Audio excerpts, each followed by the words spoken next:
Chapter 1: First Sprouts in Faulty Circuits. The air in hydroponics Bay 7 hummed, a low thrum of life support and climate control underpinning the warmer, brighter notes of the artificial sun lamps. Beneath their golden glow, Alara Vance moved with quiet precision, her gaze scanning the neat rows of young quinoa sprouts. Tiny green heads pushed through the lunar regolith simulant, a fragile testament to months of careful cultivation.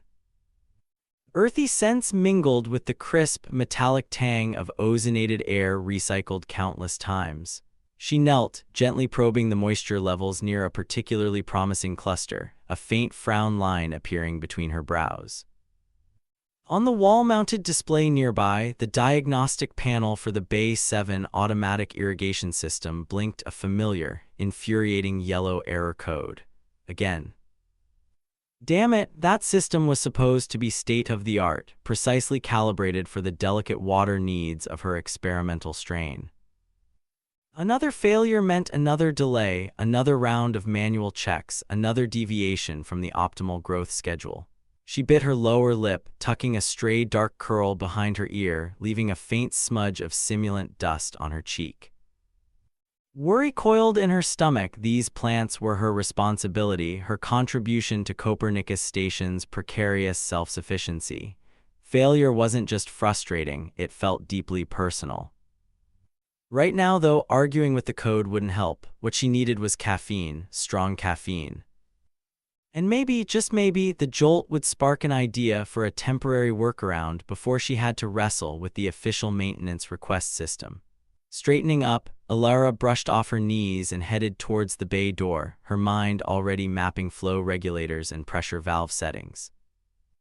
The mess hall was in its mid-shift lull, the usual clatter of trays and overlapping conversations subdued.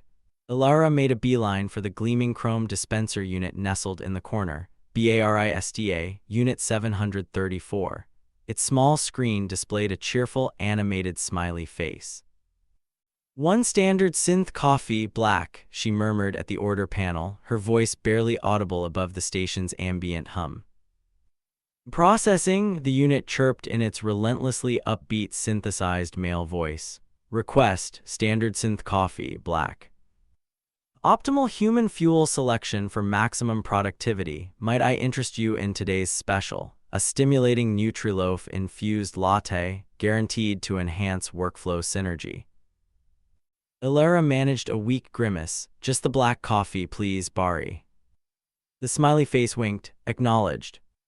Dispensing pure, unadulterated caffeinated motivation. As the machine whirred and hissed, a figure approached from her periphery, datapad held up near his ear, engrossed in a conversation. Yeah, I see the telemetry, Anya, the flickers back in the plaza grid. Non-critical, I know, but Commander Rostova mentioned it twice this morning. Fine, I'll swing by. He stopped talking abruptly as he almost barreled straight into Alara. She jumped back, jostling the cup just as BARISTA finished dispensing. Lukewarm synth coffee sloshed over her hand and onto the front of the man's slightly grease-stained engineering jumpsuit. "Whoa there, sorry about that," he exclaimed, ending his call quickly. "Oh, my apologies." Alara stammered, grabbing synth fiber napkins from the dispenser beside BARISTA, frantically dabbing at her hand and then hesitantly at his jumpsuit. "Alert, social mishap DTCTD," BARISTA chimed in helpfully. "Suggestion, mutual ACKNOWLEDGMENT of shared spatial miscalculation, FOLLOWED by a ritualistic offering of additional caffeinated beverages. Would you like to initiate protocol?" "Negative, Bari," the engineer said, giving the machine a wry look before turning back to Alara with an easy grin that crinkled the corners of his warm brown eyes. "No harm done. Standard station hazard navigating past the coffee bot. Name's Julian Petrov, by the way, Jules." He gestured towards the stain. "Adds character right, matches the oil smudge on section lead Park's favorite diagnostics console."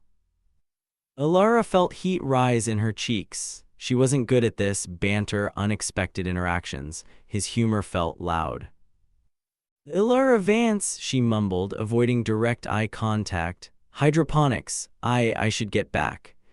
She clutched her salvaged half-cup of coffee and practically fled the mess hall, leaving Jules looking after her with a slightly bemused expression.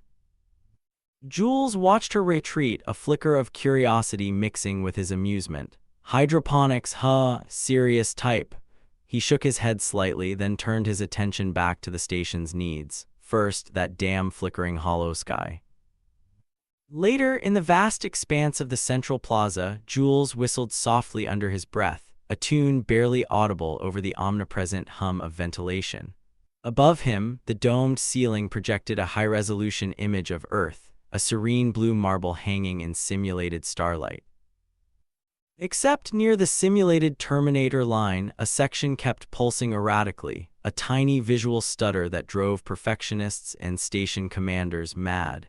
He popped open an access panel near the base of the dome, multi-tool already in hand. Old cabling, legacy interface, classic ILA procurement compromise. Muttering good-naturedly about penny-pinching affecting his pristine system integrity, he expertly bypassed the faulty optical junction and recalibrated the emitter sink. Within minutes, the flicker vanished, the Earth hanging steady and whole once more. "Aha," he murmured with satisfaction, closing the panel. Competence felt good. Solving problems felt good. He leaned back against a structural pillar for a moment, datapad buzzing with the next routine check. He briefly pictured Ilara Vance, the intense focus in her hazel eyes even as she'd been flustered. Serious plant lady. Probably grows things that needed more precision than this temperamental projector. He shrugged and headed towards his next task. Back in Bay 7, Ilara stared at the irrigation system's stubborn error code. She tried every manual override she knew, cross-referenced the schematics twice. It was beyond her standard fixes, likely a sensor misalignment or maybe a pressure regulator fault deep in the plumbing network. With a sigh that ruffled the unruly curls escaping her ponytail, she pulled up the official ILA maintenance request form on her datapad. Filling out the detailed fields felt like admitting defeat. Formal channels meant delays, explanations, potential interruptions to her critical growth cycles. But the quinoa wouldn't wait. She submitted the request, grimacing at the automated confirmation number. Jules scrolled through the incoming maintenance queue on his datapad while grabbing a nutrient bar from a vending unit. Routine atmospheric scrub check, minor vibration anomaly reported from Geology Lab, Hydroponics Bay 7, irrigation system malfunction. Priority, medium-high. Assigned engineer, Petrov J. He vaguely remembered the serious woman from the coffee incident mentioning hydroponics. Bay 7. All right, time to see what the plants were complaining about. He arrived at the entrance to Hydroponics Bay 7 a short while later, the airlock hissing open to reveal the green, humid warmth within. Ilara Vance looked up from her monitoring console, surprise flickering across her face, quickly masked by a return to wary neutrality. "Engineer Petrov," she asked, her voice soft but formal. "That's me. Jules is fine, though," he offered, stepping inside. "Got the ticket for your irrigation system." Ilara nodded, gesturing towards the offending wall panel. "It's the automated feed for Quadrant 3. Intermittent pressure drops trigger a flow error, halting the cycle. I've tried recalibrating the primary sensors, but..." Jules listened patiently, nodding as she outlined the symptoms with technical precision. Her reserve was still palpable, but underneath it, her passion for her work was clear. He accessed the system diagnostics via his own datapad, running a deeper scan. Yeah, looks like the downstream microvalve actuator is sticking. Classic case of lunar dust ingress compounded by, let's call it, long-term operational enthusiasm. He winked, but seeing her lack of reaction, quickly focused back on the panel. He opened the access conduit, his movements deft and economical. "It's a tricky beast, keeping complex systems like this happy so far from home," he commented, probing gently with a diagnostic tool. "Everything wants to break down eventually, especially anything involving water pressure and microscopic tolerances.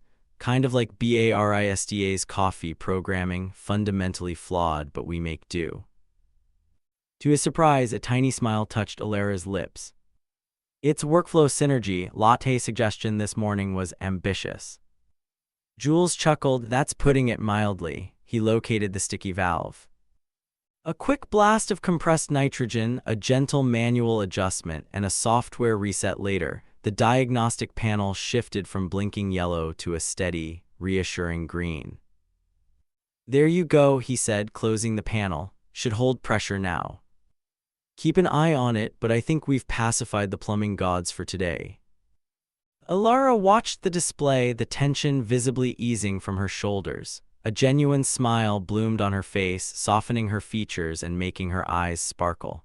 Thank you, engineer, really.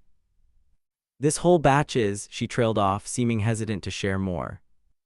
Glad I could help, Jules said, gathering his tools.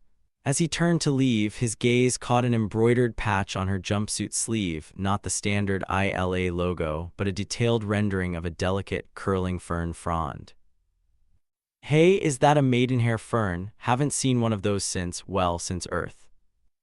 Alara glanced down at the patch, surprised. You recognize it? My grandmother used to grow them, Jules said, a touch of warmth in his voice. Yours is nicely detailed.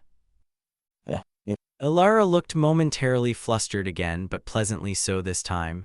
Thank you, it reminds me of home. Jules nodded, giving her a friendly wave as he packed his multi-tool. Right then, anything else starts acting up, you know who to call, or, well, who the system will call. Thank you, Engineer Petrov, Alara repeated, the smile lingering. Jules is fine, he reminded her gently, then headed out, the airlock hissing shut behind him. Alara stood alone amidst her quiet, thriving plants, the comforting hum of the now-functioning irrigation system filling the background. She touched the fern patch on her sleeve, replaying the engineer's easy competence, his unexpected comment about the fern. Jules. He wasn't quite what she'd first assumed. A flicker of something unfamiliar, curiosity, perhaps, stirred within her. She turned back to her quinoa, but her thoughts kept drifting back to the engineer with the grease stains and the surprisingly observant eyes. Chapter 2: Lunar Lo-Fi and System Glitches. The low hum of the station, usually a comforting constant, seemed to vibrate with Alara Vance's mounting frustration. Here, in the humid green sanctuary of hydroponics Bay 7, surrounded by the earthy scent of nutrient solution and damp lunar simulant, one small blinking light mocked her efforts. The automated nutrient dispenser feeding her prize quinoa experiment, Row C, specifically the high-yield variant vital for her project's next phase, was misbehaving again. Her datapad displayed a jagged, nonsensical graph of micronutrient delivery, spikes where there should be steady trickles, flatlines when the tiny sprouts needed nitrogen most. Alara frowned, tucking a stray dark curl behind her ear, leaving a faint smudge of something probably organic on her cheek. She'd already cycled through the standard diagnostic protocols listed in the manual, her fingers tapping impatiently on the screen. Reboot cycle, no change. Calibration check, reported within acceptable parameters, clearly lying. Physical inspection revealed no obvious blockages in the feed lines. It was the digital equivalent of a shrug, and her quinoa wouldn't survive on shrugs. She sighed, the sound barely audible over the whirring fans circulating the ozonated air. This went beyond the occasional glitch, like the irrigation valve Jules had fixed last week. This felt more insidious, more deliberately unhelpful. It was threatening weeks of careful cultivation. There was nothing for it. Consulting the clunky station directory on her datapad, she located the engineering extension, her stomach tightening slightly. Calling maintenance always felt like admitting defeat, a small failure in her self-contained world. Calling him, well, that added another layer of unwanted flutteriness, recalling the spilled coffee and his easy grin. Steeling herself, Alara tapped the calm icon. She cleared her throat, aiming for crisp professionalism. Engineering Hub, this is Alara Vance in Hydroponics Bay 7.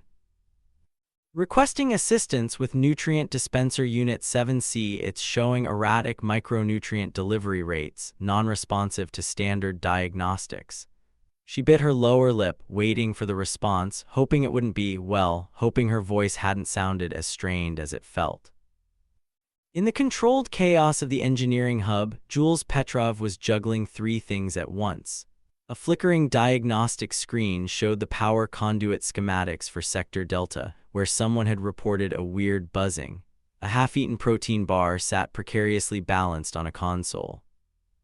And through his headset, he was trying to pinpoint the source of a faint, almost imperceptible audio distortion that had been plaguing station-wide comms for the last 2 shifts. It was like a tiny crackle of static, just enough to be annoying, appearing randomly during announcements or direct calls. He suspected a decaying amplifier chip somewhere in the central relay, but tracing it was proving tedious. "Just cycle the primary backup, Chen," he said into his headset mic, referencing the Sector Delta buzz. "If that doesn't clear it, I'll head over after. Hold on." Alara Vance's voice came through, clear but with that characteristic thoughtful softness he remembered. Hydroponics Base 7. Nutrient Dispenser. Jules felt a small, unprofessional flicker of interest. He pictured her standing there, serious and focused amidst all that green, a welcome distraction from the ghost in the machine he was currently chasing. "Roger that, Base 7, he replied, letting a bit of warmth into his tone. "Petrov here. Erratic delivery on Unit 7C, you say?" Tried the manual override sequence. "Affirmative," came her reply, no consistent response. "All right. Annoying little beasts, those dispensers," Jules said conversationally. "Got a few minutes before my next scheduled diagnostic run. I'll head your way now. Petrov out." He cut the connection, snagged his primary toolkit from its magnetic clamp on the wall, and grabbed the neglected protein bar. The comms glitch could wait another 30 minutes. Fixing something tangible, especially for the quiet hydroponicist, felt more appealing right now. Jules arrived just as Alara was making minute adjustments to a grow lamp position, her brow furrowed in concentration. The air in Bay 7 was thick with humidity and the scent of growth, a stark contrast to the cool, metallic tang of engineering. "Problem child reporting for duty," Jules announced cheerfully, stopping a respectful few feet away.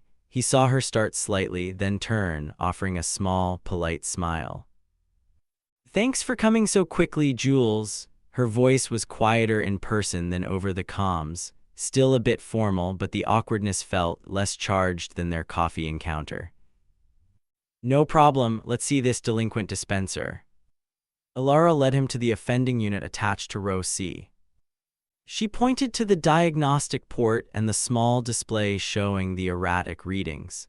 It started fluctuating about an hour ago. Everything was stable before the morning nutrient cycle. Jules nodded, pulling a small scanner from his kit. He knelt beside the unit, whistling a tuneless, slightly off-key melody under his breath as his fingers flew across the scanner's interface, plugging it into the port. Alara hovered nearby, ostensibly checking the moisture levels on adjacent plant trays, but Jules could feel her gaze on him. He tried to focus on the streams of data flowing onto the scanner's screen, pushing aside the awareness of her presence. After a few moments of diagnostic silence, Alara spoke hesitantly. "You mentioned a scheduled diagnostic run earlier. Anything major?" Jules looked up, pausing his work. "Nah, just chasing shadows. We've got this weird audio flicker on the comms system, like a tiny gremlin whispering static during broadcasts. Probably a capacitor aging ungracefully somewhere." He grinned. "Technology, right? Always finding new ways to be mildly infuriating." Her answering smile was small but genuine. "Tell me about it. I spent 2 days last month arguing with an atmospheric sensor that insisted Base 7 had the oxygen levels of Jupiter. Had to recalibrate the entire subsystem manually." Finding this small patch of common ground, the shared, daily battle against temperamental technology, seemed to ease the lingering stiffness between them. He chuckled. "Sounds about right. Give me complex orbital mechanics any day over a sensor with an attitude." he turned back to the dispenser. Aha, gotcha, the scanner beeped softly. It's not the main logic board, thankfully. Looks like a faulty microsensor in the flow regulator. It's telling the pump lies about how much nutrient solution is passing through. He opened a compartment on the dispenser, revealing a cluster of tiny components and wires. Selecting a slender tool from his kit, he deftly began to work. Alara watched, fascinated despite herself, as his capable hands moved with precision and confidence. This little guy, Jules said, holding up a minuscule, dull gray component pinched between his thumb and forefinger, has been sending junk data. Probably got zapped by a minor power fluctuation last night. He rummaged in his kit for a replacement, the silvery gleam of spare parts catching the warm glow of the grow lights. He slotted the new sensor into place, secured it, and closed the panel. Let's try this again. He initiated a test cycle via his scanner. The dispenser whirred obediently, and the datapad screen beside it immediately displayed a smooth, steady line indicating perfect micronutrient flow. Relief washed over Alara's face, visible even in the soft light. Jules watched her expression, feeling a pang of satisfaction that went beyond just fixing a machine. Should be stable now, he said, keeping his tone light. He glanced around at the rows of thriving plants, the deep greens and delicate structures a testament to her work. You've got quite the setup here. Everything looks incredibly healthy, that quinoa especially. Alara flushed slightly at the compliment, her gaze dropping to the newly functional dispenser. Thank you, it's important, and thank you, Jules, seriously, this could have set things back weeks. Happy to help, he said sincerely, snapping his toolkit shut. He straightened up, suddenly aware again of the slight hum of the station around them, the quiet intimacy of the hydroponics bay. Right, well, back to chasing audio gremlins for me. He gave her another easy smile. Call if it acts up again, but I think we've persuaded it. I will, thanks again. He nodded and headed for the exit hatch, leaving Alara alone with the quiet whir of the repaired dispenser and the contented rustle of leaves. As the hatch sealed behind him, Alara let out a breath she hadn't realized she was holding. Her quinoa was safe. The crisis was averted. She ran a grateful hand over the smooth casing of the dispenser, then her eyes caught something gleaming near the base, a small, specialized spanner, forgotten in his haste. Alara bent down and picked it up. It felt cool and solid in her palm, unexpectedly heavy for its size, a tool from his kit. She looked at the thriving quinoa, then back at the spanner. A thoughtful expression softened her features. Returning it would be the professional, courteous thing to do. It would also be a perfectly logical reason to seek him out again, outside the context of malfunctioning equipment. A tiny, almost imperceptible smile touched her lips. Yes, she decided, she'd return it, in person, maybe tomorrow. Chapter 3: Shared Earthrises and Hidden Circuits. The scent of damp earth and chlorophyll, usually Alara's sanctuary, felt thick with impending doom. Amber warning icons pulsed rhythmically on the main console of Hydroponics Bay 7, mocking her frantic attempts to regain control. Nutrient Regulator Array 3B, responsible for the precise feeding of her most promising high-yield quinoa strain, was cycling erratically. One moment, it reported nominal flow. The next, critical undersaturation warnings flashed before stabilizing again, only to repeat the cycle minutes later. Alara chewed on her lower lip, fingers flying across the diagnostic interface, rerunning sequences she'd already tried twice. Nothing. Standard protocols yielded only infuriatingly vague error messages. System anomaly detected, subprocessor conflict. Hours of careful calibration, weeks of coaxing the Terran grain to adapt to lunar simulants, all balanced precariously on this flickering system. Her datapad buzzed, a standard shift change reminder. She ignored it. This wasn't a minor glitch like the sticking irrigation valve Jules had fixed. This felt deeper, insidious. If the nutrient flow wasn't perfectly consistent, the entire experimental batch could fail, setting her research back months. A knot tightened in her stomach. She'd exhausted her own expertise. The system's core processors were integrated with older station infrastructure, areas she wasn't authorized or equipped to delve into. She leaned her forehead against the cool plasteel console casing, closing her eyes for a moment. The memory of Jules effortlessly diagnosing the irrigation valve surfaced. He knew the station's guts, its quirks and legacy systems. She thought briefly of the small spanner she'd tucked away in her kit, the excuse she'd planned to use to seek him out. Now necessity provided a far more urgent and far less comfortable reason. Taking a deep breath, Alara squared her shoulders. Pride was a luxury the quinoa couldn't afford. She strode out of the verdant humidity of Bay 7 and into the functional gray corridor, the low hum of the station's life support seeming to amplify her anxiety. The engineering hub wasn't far, but the walk felt long, each step echoing her reluctance. She found Jules leaning against a diagnostic workbench in the bustling, humming heart of the engineering hub, sharing a laugh with another engineer over some schematic displayed on a shared screen. The easy camaraderie momentarily stalled her. She almost turned back, tempted to try one more diagnostic cycle herself. No, she needed him. Jules looked up as she approached, his grin fading slightly into polite curiosity. He'd just been explaining the absurdity of trying to source a specific obsolete capacitor for the Rec Dex vintage synth unit when Alara Vance appeared, looking uncharacteristically stressed. Alara, he said, straightening up, everything okay, the irrigation holding steady. The irrigation is fine, Alara replied, her voice tight despite her effort to sound calm. It's the nutrient regulator array for my new quinoa batch. Array 3B, it's failing intermittently, critical errors. I've run all standard diagnostics, but it's not responding predictably. I think the fault might be deeper in the integration bus. She hated how technical and clipped she sounded, a defense against the underlying panic. Jules's eyebrows lifted slightly. Nutrient regulators were complex, sensitive systems, deeply tied into core controls. Intermittent failures were the worst kind. His interest peaked, the synth capacitor forgotten. He saw the genuine worry beneath her professional facade. Intermittent, he echoed thoughtfully. Okay, let's go take a look. His light-hearted tone was gone, replaced by the quiet focus she'd glimpsed before. He nodded a quick "catch you later" to his colleague and followed Alara out of the hub. Back in Bay 7, the humid air felt warmer, charged with tension. Alara gestured towards the problematic console, the amber warnings still pulsing their ominous rhythm. Jules didn't waste time. He pulled up the system logs on his own datapad, cross-referencing them with the master schematics for Sector Gamma.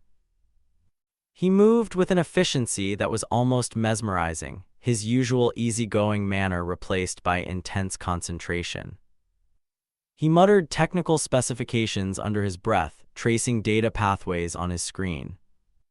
Alara stood nearby, trying not to hover, watching his hands move across the interface, tracing virtual lines of code and power distribution. After several long minutes of silence, punctuated only by the clicks of the interface and the whirring fans, Jules let out a low whistle. Well, there's your problem, he said, pointing to a complex diagram section representing the older infrastructure beneath the bay floor. It's not the regulator unit itself, not directly. It's a relay junction in the power feed line. Looks like an old CX7 relay, notorious for contact degradation, especially under variable load like these nutrient cycles. He zoomed in on the schematic. It's tucked away behind the primary recycling conduit access, a hidden circuit, essentially. Not something your standard diagnostics would flag clearly. Alara felt a flood of relief mixed with a fresh wave of anxiety. Can you fix it? Fix, not immediately. Replacing it means scheduling a partial sector conduit shutdown. But Jules tapped another section of the schematic. I can bypass it. Reroute the control signal feed through the secondary monitoring pathway and set up a dedicated power draw from the adjacent lighting circuit. It'll be stable, just less redundant until we get the part replaced properly. He set to work accessing a physical panel near the base of the regulators. His movements were precise, economical. As he worked, the tense silence stretched. Alara, finding the quiet unbearable, spoke softly. This quinoa strain, it's adapted to use recycled greywater nutrients more efficiently. If it works, it could increase our protein yield by nearly 15%. She gestured towards the rows of delicate green shoots under the grow lights. It matters. Jules paused, glancing from the wiring he was manipulating to the plants, then back to Alara. 15%. That's significant. He paused his work for a moment, meeting her gaze. I remember reading about early hydroponics failures back on Earth station prototypes.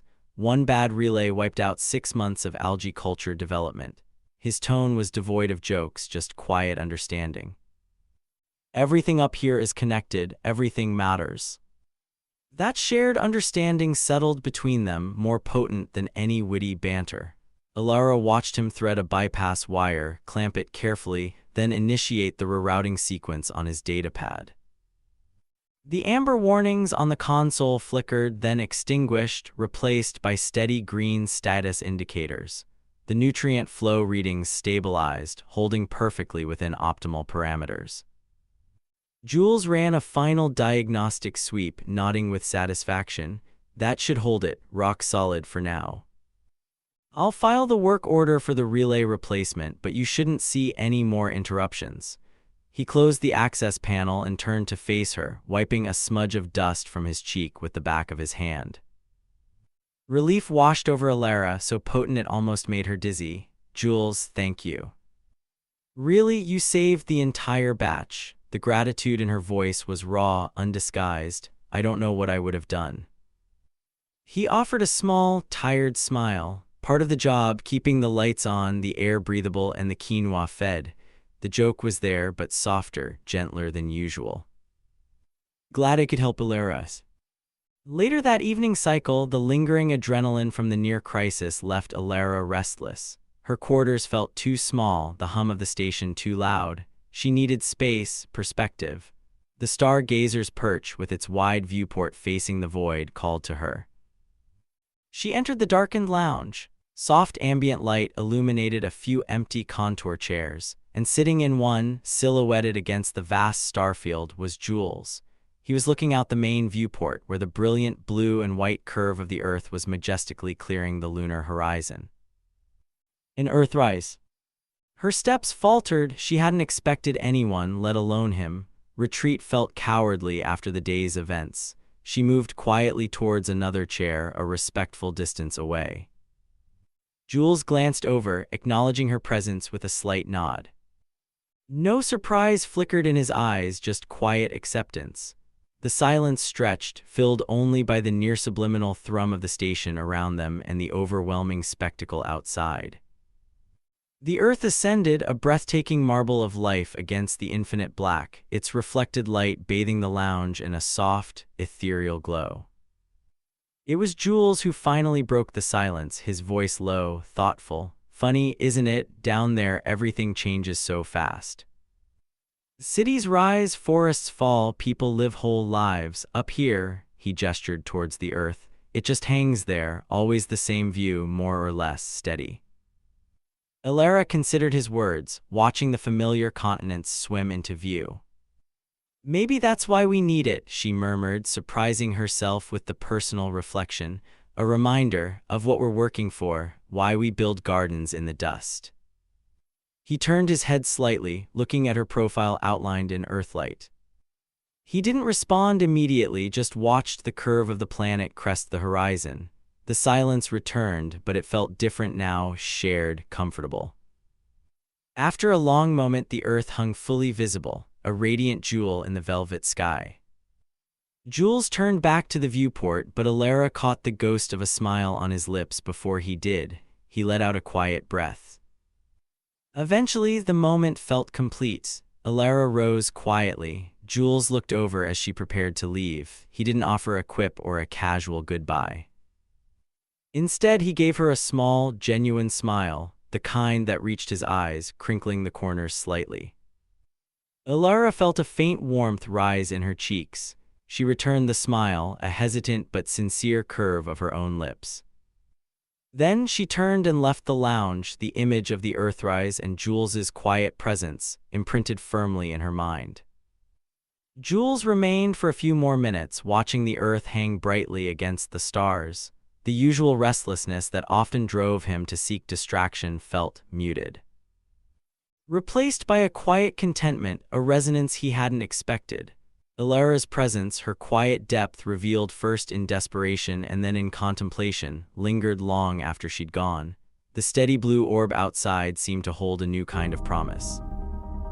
He wasn't sure what it meant, this feeling, this connection forged over faulty circuits and shared awe, but he knew something significant had shifted, quietly, profoundly, under the watchful gaze of home. Chapter 4: Red Alerts and Green Shoots. Alara traced the serrated edge of a young quinoa leaf, its vibrant green a small point of defiant life under the precisely calibrated grow lamps of hydroponics Bay 7. A quiet hum filled the air, the gentle whirring of fans and nutrient pumps a familiar lullaby. On the monitor beside her, sensor readings glowed steady and optimal. A small, content smile touched her lips. She was humming softly, a tuneless melody, the pleasant echo of her last slightly awkward, surprisingly nice coffee encounter with Jules lingering in her thoughts. He hadn't teased her about the spill this time, just asked about her work with genuine curiosity. Then the universe shattered. Jarring crimson light pulsed through the bay, swallowing the soft golden glow of the lamps. A klaxon shrieked, bouncing off the plasteel walls, a raw, metallic scream that vibrated in her bones. The station AI's voice, usually calm and modulated, cut through the noise, stark and urgent. Alert, Atmospheric Processing Unit 3 critical malfunction. Repeat, APU 3 critical malfunction. All non-essential personnel proceed immediately to designated sector safety zones. Alara froze, hand hovering over the quinoa. APU 3, that wasn't just some minor sensor glitch. That was core life support, and it was in Sector Gamma, her sector. Panic seized her, cold and sharp, her plants. The quinoa, the ferns, the experimental tomatoes, all meticulously balanced ecosystems dependent on the precisely controlled atmosphere Copernicus station provided. APU 3 handled the main CO2 scrubbing and oxygen balancing for this entire quadrant, if it failed completely. Her training kicked in. Scanning the nearest control panel, she slapped the large manual override button, sealing Base 7's local environmental controls off from the wider station fluctuations. Indicator lights shifted from green to amber, a temporary measure, buying time, but how much? She had to know more. Heart pounding against her ribs, Alara raced out of the relative sanctuary of the bay and into the main corridor. Red emergency lights painted the familiar passageway in hellish strokes. The klaxon's cry seemed louder out here, echoing down the curving tunnel. Other personnel hurried past, faces etched with concern, heading towards the designated zones marked by glowing floor strips. Then she saw him, moving against the flow, purposeful strides eating up the distance. Julian Petrov. The easygoing humor was gone, stripped away, replaced by a focused intensity that sharpened his features. His engineering jumpsuit was already smudged, a multi-tool clipped firmly to his belt, datapad clutched in one hand. He barely seemed to register the people pushing past him. "Jules," she called out, her voice tight. He glanced up, surprise flickering in his eyes for just a second before the urgency returned.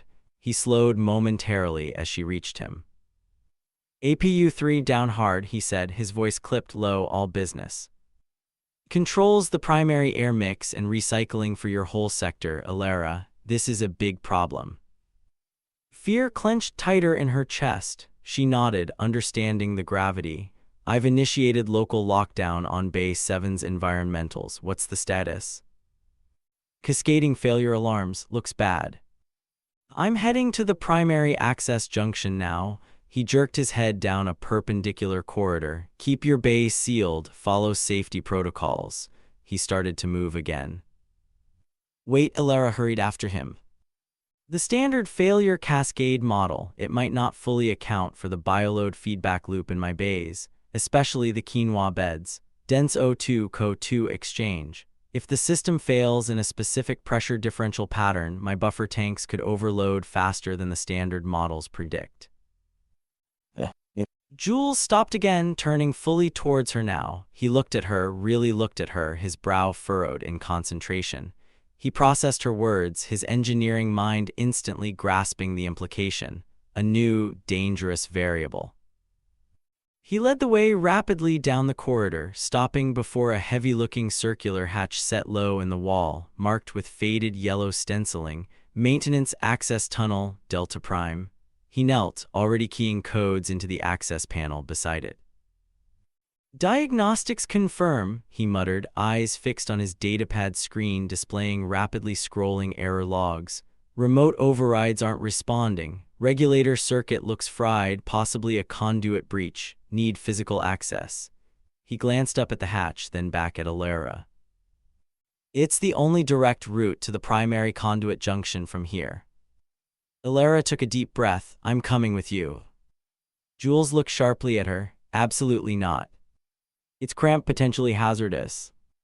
The main station air quality data feed lags by 0.3 seconds system-wide, she interrupted, holding up her own datapad. I have a direct biosensor link to base 7 running locally. I can give you real-time microvariance readings, especially partial pressure shifts the main system might miss until it's too late. It could make a difference, Jules, help you anticipate the cascade effects. He hesitated, clearly weighing the risk against the potential benefit. He looked from her determined face to the grim readouts on his screen, then back. She saw the calculation in his eyes. He knew she was right. The biological component added a layer of unpredictability his standard engineering protocols didn't cover. All right, he said finally, his voice tight with reluctance. He popped open a small emergency kit clipped to the wall beside the hatch, pulling out a spare headlamp and a flimsy dust mask. Here, he thrust them at her. Stay directly behind me, follow every instruction instantly, no arguments. Got it. Got it, Elara replied, strapping the headlamp on, her hands surprisingly steady. The heavy hatch hissed open, revealing a dark, narrow opening that smelled strongly of dust and stale, recycled air. Delta Prime was less a tunnel and more a constricted metal gut. Pipes, conduits, and bundled fiber optic cables lined every surface, leaving barely enough room to crawl. The air was thick with disturbed dust that swirled in the beams of their headlamps. The station's low hum was amplified here, punctuated by the scrape of Jules's tools against metal and their own slightly labored breathing. Moving in the 1/6 gravity was less tiring than it would have been on Earth, but the awkward angle and confined space made it intensely claustrophobic. Jules moved ahead, his focus absolute as he checked junctions and couplings, his datapad held close. Elara followed, her own datapad displaying the vital atmospheric readings from Bay 7, her eyes scanning the complex network of pipes, trying to relate them to the schematics she'd studied.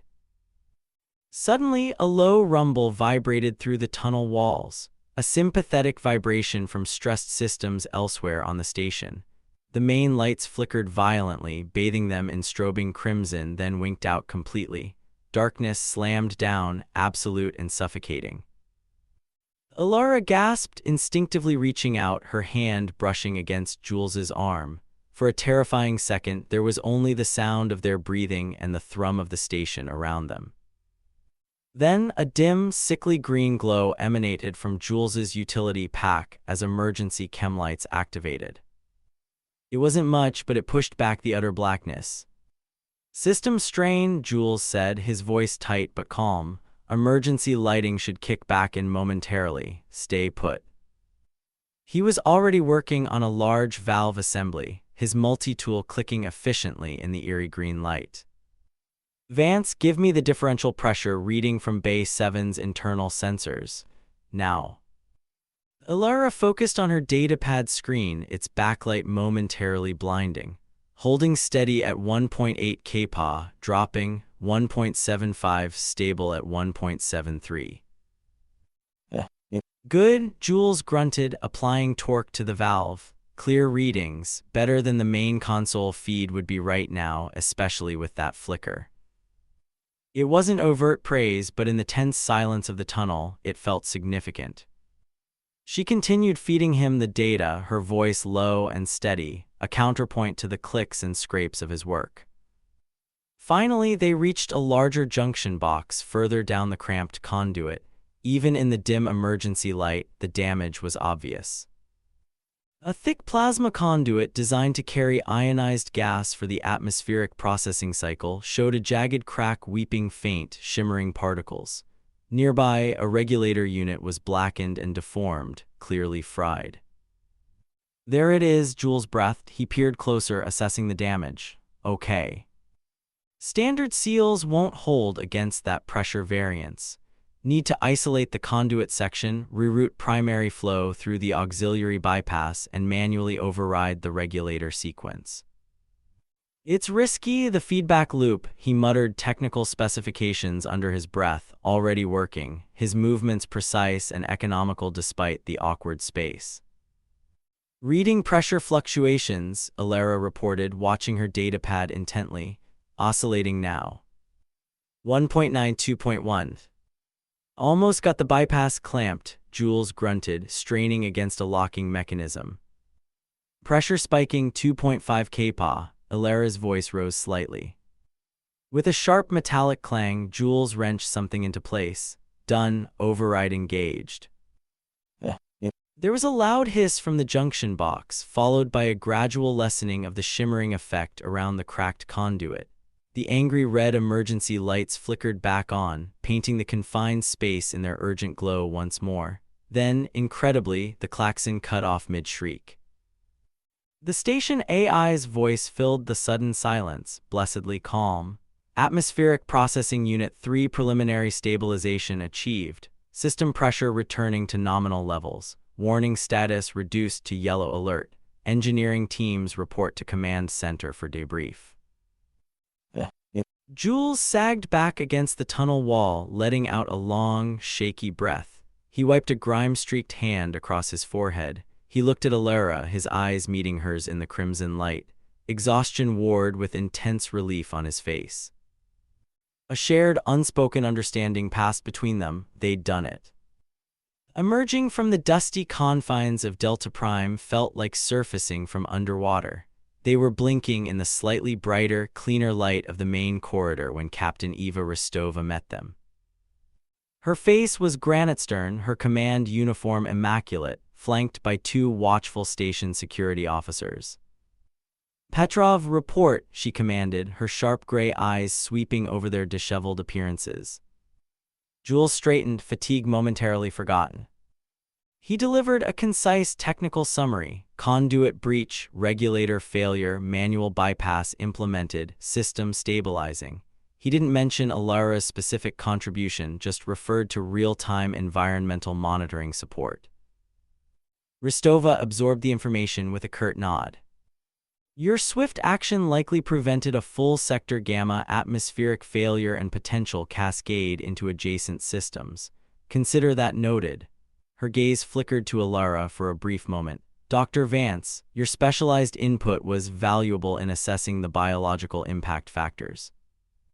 Return to your section and report any residual atmospheric anomalies immediately. Her voice was entirely professional, devoid of warmth, but the acknowledgement was clear. She turned back to Jules.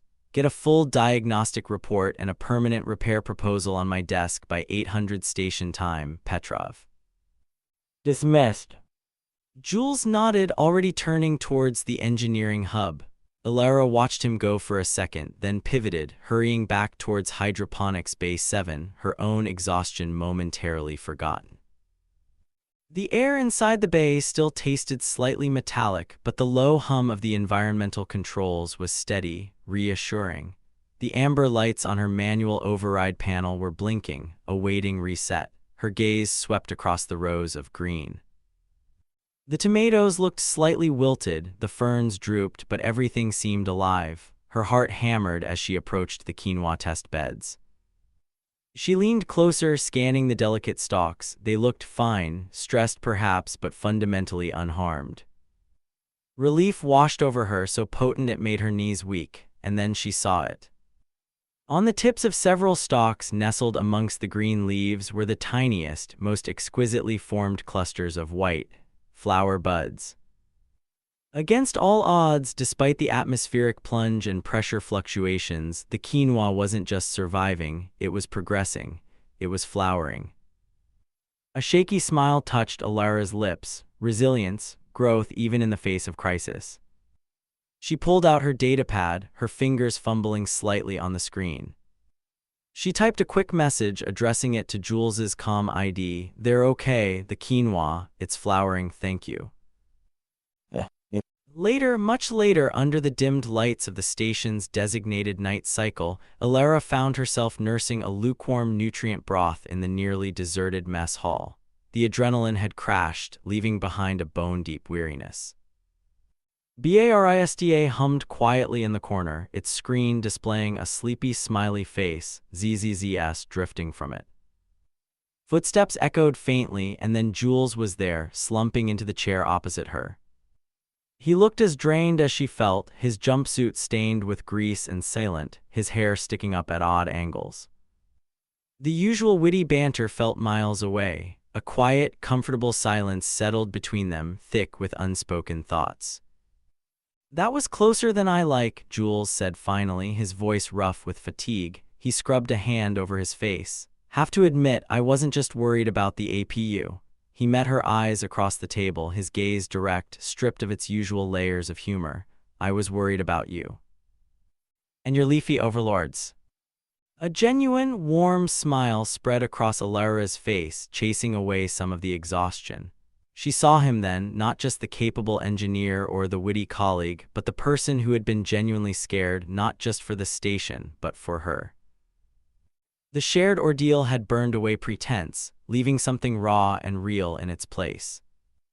Jules reached across the table then, his calloused fingers briefly, almost accidentally, brushing hers as he straightened a forgotten data chit she'd been fiddling with. The fleeting contact sent a surprising jolt through her. "Get some rest, Vance," he said softly. "You earned it." She met his gaze, a silent acknowledgement passing between them, a recognition of the shift, the new depth forged in the crucible of the crisis. The station hummed around them, returning to its familiar rhythm, a backdrop to the irrevocable change that had settled between its two unlikely inhabitants. Chapter 5: Full Bloom and Future Blueprints. The air in Hydroponics Bay 7 hummed not just with the usual low thrum of life support and grow lamps, but with a vibrant, tangible energy. Rows upon rows of quinoa stood tall, their seed heads heavy and ripe, a sea of pale gold under the simulated sunlight. Alara Vance stood amidst them, a hand gently brushing against the nodding stalks, a genuine, unreserved smile lighting up her face. The earthy scent of success, rich loam, thriving chlorophyll, the faint nutty aroma of the grain itself, filled her lungs. The doors hissed open and Julian Petrov entered, his datapad held aloft. A tinny, slightly off-key synthesized fanfare chirped from its speaker. He grinned, lowering the device, presenting the official fanfare for the conquering hero of horticulture. Alara laughed, the sound bright and easy, hardly conquering Jules, more like persistent coaxing. "Persistence pays off," he said, his gaze sweeping appreciatively over the flourishing crops, then settling warmly on her. "Looks like they decided to cooperate after all. You did it, Alara." Her smile deepened. "We did it. You kept the lights on, the water flowing, and the air breathable." His answering smile was soft, acknowledging the shared victory symbolized by the near disaster they'd averted, but today was primarily hers. A few hours later, the bay was slightly more crowded. Captain Eva Rostova stood near the central monitoring station, flanked by the heads of biology and station logistics. Alara, standing beside a gleaming bin already partially filled with harvested quinoa, cleared her throat. The familiar knot of shyness was still there, but muted, overshadowed by pride and a newfound confidence. "Captain Rostova, department heads," she began, her voice steady. "I'm pleased to present the first significant harvest of the XQ7 high-yield quinoa varietal. Initial metrics show a 22% increase in yield over previous strains with improved protein and nutrient density." She gestured towards the bins. "This harvest represents a significant step towards greater food self-sufficiency for Kopernika Station." She kept it brief, factual, but her passion shone through. "I'd like to thank engineering, logistics, and command for their support throughout this project's development, especially during recent unscheduled system stresses." A flicker of dry amusement crossed Rostova's face. "Your diligence and innovative approach under challenging circumstances are noted and commendable, Specialist Vance. This is excellent work, a tangible contribution to the station's resilience." She gave a crisp nod. "Congratulations." Ilara felt a warmth spread through her chest, catching Jules' eye across the small gathering. He gave her a subtle thumbs up, his expression radiating pride that felt more personal, more meaningful than any official commendation. Later, the central plaza buzzed with the low murmur of off-duty personnel transitioning between shifts. Jules stood before the massive holographic display wall, tapping commands into his datapad. A small knot of curious onlookers had gathered, Ilara among them, drawn by the unusual activity. "All right, folks, settle down," Jules announced with mock theatricality. "For too long, we have suffered the tyranny of the unpredictable photon, the agony of the asynchronous pixel, the sheer, maddening frustration of the flicker." He paused for dramatic effect. "But no more." With a final tap, he activated the display. Instead of the usual station news feed or planetary landscapes, a breathtaking, perfectly stable image of the Andromeda Galaxy materialized, vast and crystalline, its spiral arms rendered in stunning detail. Not a single pixel wavered. A collective murmur of appreciation went through the small crowd. Jules turned, a satisfied grin on his face, catching Ilara's gaze directly.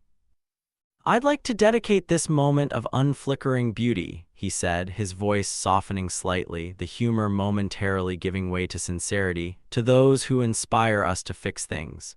Big things, small things, annoying, persistent things." Ilara felt her cheeks warm, a pleasant flush spreading up her neck. She knew that dedication, however playfully delivered, was meant for her. She smiled back, a shared understanding passing between them in the midst of the plaza's gentle hum. Their paths converged, inevitably it seemed now, at BARISDA. The coffee bot's screen displayed its usual chipper smiley face. "Greetings, patrons, detecting optimal parameters for coupled beverage consumption," it declared. "Might I suggest the couple's combo cappuccino? 2 distinct flavor profiles, harmoniously blended." Jules chuckled. "Always subtle, Bari." He glanced at Ilara. "One disastrously flavored cappuccino to share, for old time's sake." Ilara nodded, laughing. "Only if it comes with a terrible pun." "Ah, connoisseur," BARISDA chirped. Jules ordered the combo. As the machine whirred, its screen flashed. "Why did the coffee file a police report? It got mugged. Processing, optimal blend achieved. Enjoy your synergistic caffeination experience." The resulting concoction actually wasn't terrible, a swirl of dark synthroast and something vaguely vanilla-ish. They found a small table nearby, the single steaming mug sitting between them. Their hands brushed as they both reached for it, a simple contact that sent a pleasant jolt through Ilara. Their ease together felt worlds away from the nutrient-water-spilling collision that had marked their first proper meeting. They sipped the coffee, traded smiles, and talked quietly about nothing particularly important: station gossip, the merits of different synth flavors, the sheer absurdity of BARISDA's social programming. It was comfortable, natural, perfect. Evening found them in the quiet sanctuary of the Stargazer's perch. The lights were low, the only illumination coming from the soft glow of instrument panels and the breathtaking vista outside the reinforced viewport. Earth hung like a luminous blue and white marble against the infinite black, serene, and majestic. They stood side by side, sharing the silence, watching continents drift slowly beneath swirls of cloud. Jules broke the quiet, pulling out his datapad. But instead of diagnostic readouts or station schematics, the screen displayed crisp, clean design mock-ups. A small, geodesic dome structure, nestled conceptually against an exterior station module, complete with miniature environmental controls, hydroponic trays, and automated irrigation nodes. "I was thinking about what you said," he began, a touch of shyness coloring his tone, "about wanting to try a small, surface-exposed experimental garden someday. More direct lunar sunlight, less filtering," he gestured to the screen, "just sketching out some possibilities. Power routing, atmospheric seals, control systems, maybe integrate some automated pest deterrents." He looked up at her, his expression open and hopeful. "Sort of our future blueprints, if you like the idea." Ilara felt a warmth bloom in her chest, sudden and overwhelming. It wasn't just the practicality, the thoughtful application of his skills to her dream. It was the quiet assumption of a shared future embedded in the lines of code and plasteel. She reached out, her fingers tracing the edge of the datapad screen. "Jules," she whispered, her voice thick with emotion, "it's perfect." She looked up from the designs, meeting his gaze directly. "Speaking of future blueprints, I submitted my request to extend my tour yesterday." She saw the surprise, then dawning realization in his eyes. The official reason was the continued development and optimization of the XQ7 strain. She paused, taking a breath, embracing the vulnerability. "The unofficial reason was you." He reached out, gently taking her hand, his thumb stroking the back of hers. Ilara. "I want this, Jules," she said, the words flowing easily now, unfiltered by her old hesitations. "Us, here, building things together, quinoa, greenhouses, whatever comes next." "Me too," he said, his voice low and earnest, the easygoing humor completely absent, replaced by a quiet intensity that resonated deep within her. "I was afraid I'd mess it up somehow, fall back into old habits. But being with you, seeing us navigate that mess with the APU, it felt real, more real than anything." He squeezed her hand. "I love you, Ilara Vance, and I want all the future blueprints we can possibly dream up."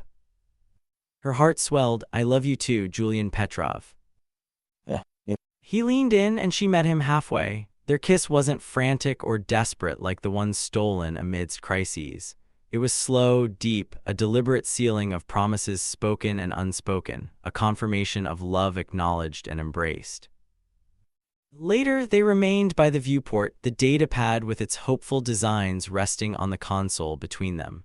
Earth shone, a constant, beautiful reminder of where they came from and perhaps where they might build something new together. Jules gently tucked a stray curl behind Ilara's ear, his touch warm against her skin. She leaned into him, closing her eyes, breathing in the quiet contentment of the moment. He kissed her again, softly, lingeringly, a kiss full of quiet joy and the shared anticipation of mornings to come, of harvests and schematics, of a future blooming brightly under an earthlit sky.